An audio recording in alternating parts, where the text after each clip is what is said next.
It's 2 a.m. You're lying in bed. Your eyes are open. Your mind won't stop. You reach for your phone. The light hits your face. You tell yourself this will help you fall back asleep. It won't. But here's the strange part. This exact moment, wide awake in the dark, restless and unable to settle, is not new. It is not a modern malfunction. It is something your ancestors felt almost every single night of their lives. And the real answer to why you're awake right now is far stranger than a glowing screen. For most of human history, sleep didn't look like it does for you. You assume sleep is supposed to be one long, unbroken block. 8 hours, lights off, lights on. That's the goal you've been chasing your whole life. But that goal might be wrong. Historian Roger Ekirch spent over a decade digging through diaries, court records, and medical texts from pre-industrial Europe.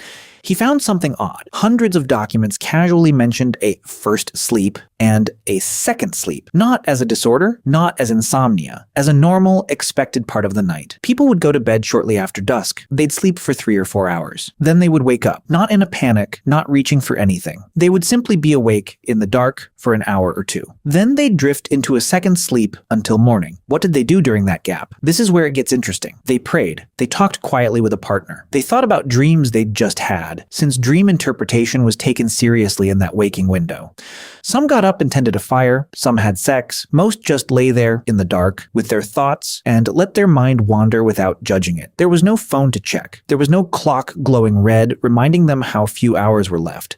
There was no anxiety about wasting the night. The waking itself wasn't the problem. It was just part of being human in the dark. So what changed? Artificial light changed it, specifically cheap, abundant artificial light. Before gas lamps and electric bulbs, night was night, truly dark. Activity after sunset was limited, expensive, and exhausting on the eyes. The body had nothing to do once the sun went down except rest. Psychiatrist Thomas Wehr ran an experiment in the 1990s that brought this ancient pattern back to life. He took a group of modern adults and put them in a setting with 14 hours of darkness a night, similar to a long pre-industrial winter night with no artificial light allowed. No screens, no lamps. Within about a month, something shifted. The participants stopped sleeping in one continuous block. They settled into a pattern almost identical to what Ekirch had found in the old diaries. 4 hours of sleep, a calm waking period of an hour or two, then 4 more hours of sleep. Their bodies, without anyone teaching them, found their way back to something ancient. Wehr's subjects described the waking period not as torment, but as oddly peaceful, calm, almost meditative. That's the opposite of how you probably feel at 2 a.m. tonight. Why does it feel like torment for you?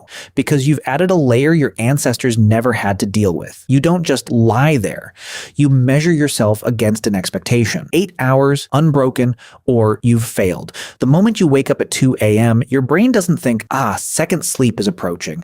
It thinks something is wrong with me. That thought alone, the anxiety about being awake, is often what keeps you awake far longer than the waking itself ever would. There's something else your ancestors had that you've lost. They had nothing demanding their attention in that gap. You have a phone within arm's reach, loaded with notifications, feeds, and the entire compressed anxiety of modern life. Reaching for it doesn't recreate the calm of an ancient second sleep. It does the opposite. It floods your eyes with blue spectrum light that tells your brain it's daytime. It hands your nervous system 100 new things to worry about. It trades a quiet, dark mind for a loud, lit-up one. Anthropologist Carol Worthman studied sleep across dozens of traditional societies that still exist today, from foraging groups in Africa to small communities in South America. She found a pattern. In societies without artificial light or rigid work schedules, sleep was flexible, broken, and communal. People slept near each other. Waking in the night wasn't isolating. Someone else was usually stirring too. A quiet word could be exchanged. A child could be checked on. The waking moment had company, even in silence. You, by contrast, often experience that same waking moment completely alone, in a dark room,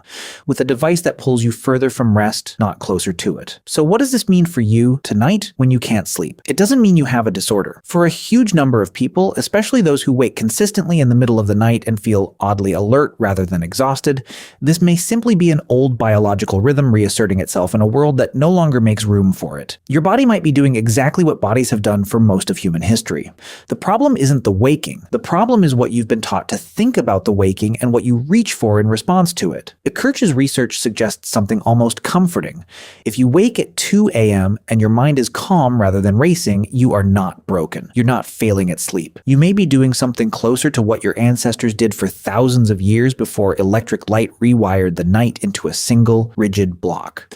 What would it look like to treat that waking moment the way they did? No phone, no glowing screen, screen, no checking the time, just lying in the dark, letting your thoughts move without chasing them, the way someone 400 years ago might have lain beside a dying fire, turning over a dream, waiting for sleep to find them again. Think about how much of your relationship with sleep is actually a relationship with a clock. You don't just want rest. You want rest that arrives on schedule, in one tidy block, so you can wake up and call it a success. That idea of successful sleep is barely 200 years old. It arrived with factory shifts, with the need for workers to be alert at a fixed hour, with the industrial demand that bodies behave like machines. Before that, sleep bent around the season, the weather, the available light, the mood of the household. Nobody was grading themselves on it. There's a reason this matters beyond curiosity. Sleep researchers have noticed a strange irony. The more people worry about getting unbroken sleep, the worse their sleep tends to become. Psychologists call this sleep effort, the exhausting work of trying too hard to do something that should happen on its own.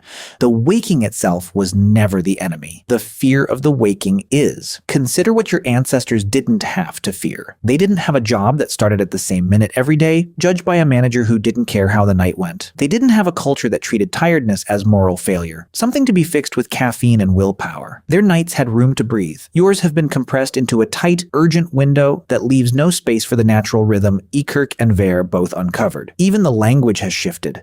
You call it insomnia when you wake at 2 a.m. 400 years ago, there might not have even been a word for it because it wasn't unusual enough to need one. It was just night. It was just being human in the dark. There's a deeper layer to this too, one that reaches further back than candlelit cottages and gas lamps. Long before agriculture, before settlements, before fire was tended through the night in any reliable way, anthropologists believe that early human groups likely slept in shifts. Someone needed to stay semi-alert. Predators didn't stop hunting because the sun went down. A group that slept in one synchronized, unbroken block all night was a group that was vulnerable for hours at a time. Some researchers who study small-scale societies today have noted exactly this pattern. In a study of a hunter-gatherer community, researchers observed that someone in the group was almost always stirring or lightly awake at any given point in the night, even though no one was assigned the job. It happened naturally, almost like a rotating watch nobody had to organize. Your tendency to wake at 2 a.m. might be an echo of that ancient watch, a leftover instinct from a time when full unconsciousness, all at once for everyone, was a genuine risk. That reframes the whole experience, doesn't it? You're not failing at rest. Some very old, very deep part of your brain might be doing its job exactly as designed, standing a quiet watch in the dark long after there's anything left to watch for. Of course, none of this means modern insomnia caused by stress, illness, or anxiety isn't real. It is. Chronic sleep disruption that leaves you exhausted, foggy, and unable to function is a genuine problem worth addressing,